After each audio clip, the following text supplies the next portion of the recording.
RC Mode Aventure, à la pointe de la technologie, et oui, parlant de tardigrades, de machin, de trucs, nous parlons aujourd'hui de Ratatouille, qui nous accompagnera tout le long de ce chemin. J'essaye de le mettre à un endroit où il est à peu près visible, mais bon, visiblement, c'est à peu près pas possible. Sur ce, bonjour. Oui, en ce moment, c'est la cata pour les vidéos, j'ai pas le temps, Noël, c'est beaucoup de boulot. Merci Alan de m'avoir transmis quelques vidéos, histoire que je bouche quelques trous sur mon planning vidéo. Super Alan, t'as ouvert ta chaîne, c'est génial, en plus t'as plein de choses à dire, plein de choses à raconter sur l'amélioration comment on appelle ça, des crawlers, sur la fabrication de pièces individuelles. Donc allez voir la chaîne d'Alan. Alan, n'oublie pas de mettre je crois que c'est RC Rock, RC Rock je crois, hein, s'il me semble bien. Euh, donc n'oubliez pas d'aller voir donc cet endroit. Alors petit mot, d'aller s'abonner à sa chaîne, déjà j'ai envoyé pas mal de monde, donc ces abonnés s'affolent. Allez, c'est très bien, j'aime bien YouTube pour ça, parce que la connaissance, ça se partage. C'est pas comme, comment on appelle ça, c'est pas comme si je te donne je te donne, je sais pas, mon crawler, voilà, bah après je l'ai plus. Tu vois, donc je peux plus en parler. Mais la connaissance, je te transmets la connaissance, moi je la garde, toi tu t'enrichis. Et toi tu vas me transmettre ta connaissance et ça va m'enrichir aussi. C'est ça qui est bien. C'est ça qui est positif, très positif. Voilà, alors, celui-là il m'a bugué complètement parce que j'ai pris de l'eau dans le récepteur sur la course, donc ça a donné quelque chose de pas terrible du tout.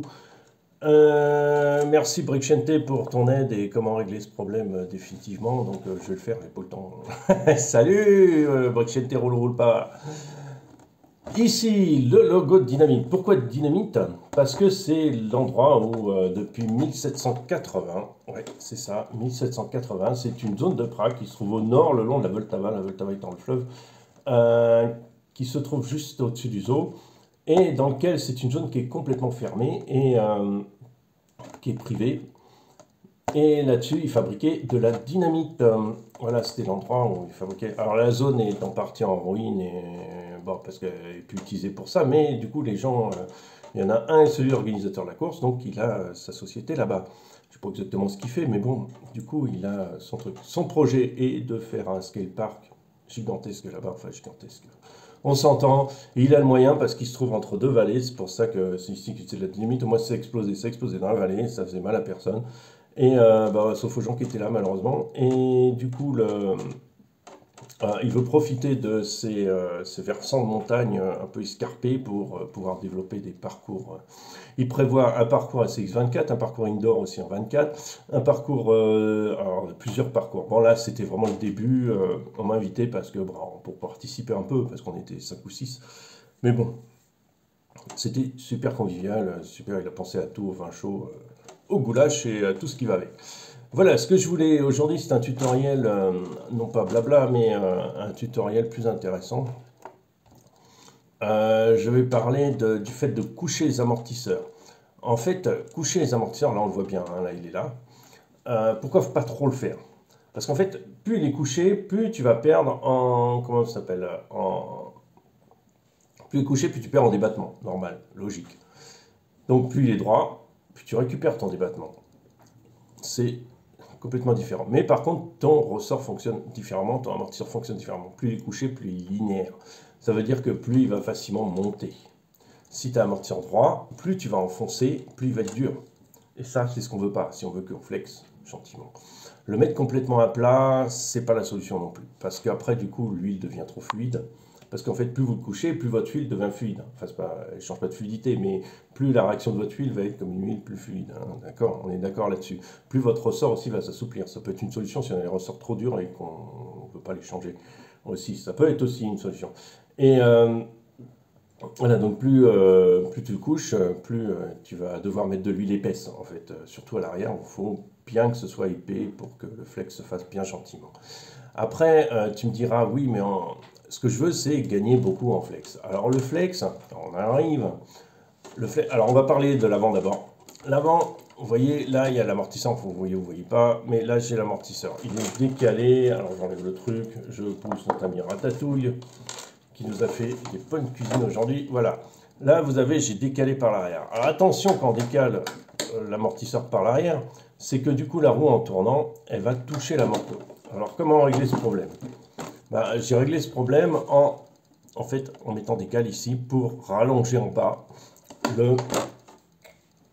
les tirants du bas. Ce qui fait que ça donne un peu plus de chasse à l'avant, ça donne quelques avantages en montée parce que quand vous tournez, vous êtes un peu plus grand, ou quand vous descendez, vous êtes un peu plus stable. Voilà, c'est pas fulgurant, mais ça donne un petit plus. Et en plus, ça vous permet, quand vous tournez, c'est que comment on appelle ça, vos roues passent derrière les amortisseurs. Voilà, donc ça, c'est une chose. Après, je voulais en venir au niveau du flex. Alors le flex, tout le monde aimerait bien un flex comme le Capra ou ce genre de choses. Alors il faut que le Capra, il a une cage, parce que moi, personnellement, j'aime pas trop. Mais le Capra, il a surtout les voies beaucoup plus larges. Il est beaucoup plus large qu'un normal. Donc, ce qui fait que finalement, même s'il a une cage assez haute, il a une bonne stabilité. Bon, pas non plus super exceptionnel, mais il a une bonne stabilité. Après, ce qui se passe, c'est que le flex, pas besoin d'en avoir 25 cm, ça ne sert pas à grand chose. Ce qu'il faut, c'est que votre véhicule soit bien équilibré. Équilibré, ça veut dire quoi? Ça veut dire qu'au moment où vous allez basculer d'un côté ou de l'autre, votre roue arrière, alors on va faire plutôt dans l'autre sens, votre roue arrière va se lever, vous voyez, va flexer comme ça, mais c'est pas grave si elle est dans l'air, puisqu'elle va récupérer comment ça s'appelle, son poids, va aider à la stabilité du véhicule et vous allez repasser. Le flex n'est pas la the solution, hein. C'est pas ça, c'est pas d'en avoir le plus. C'est le flex. Ce qu'il faut d'abord privilégier, c'est l'équilibre de votre véhicule.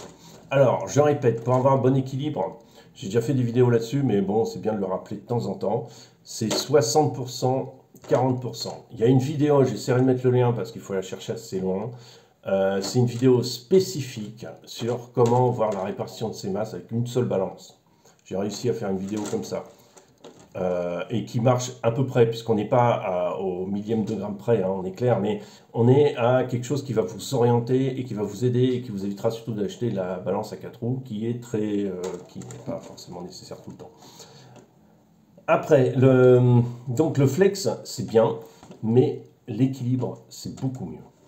Parce que votre véhicule doit bien se pencher au bon moment, doit permettre d'alléger une roue s'il faut, doit permettre de passer comme il faut dans certains endroits.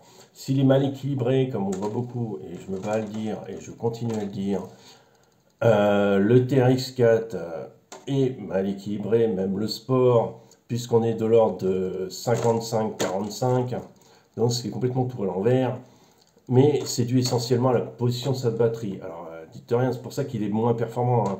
C'est dû essentiellement à sa position de sa batterie. Vous déplacez la batterie, vous mettez sur le côté, sur les... je ne sais plus comment ça s'appelle là, sur le côté, ça marche. Mettez pas non plus devant, parce que devant, elle va se retrouver trop haute. Vous serez obligé aussi de mettre du poids devant pour rattraper ce poids. Ça, c'est malheureux, mais bon, c'est comme ça qu'Atraxas a réfléchi au truc.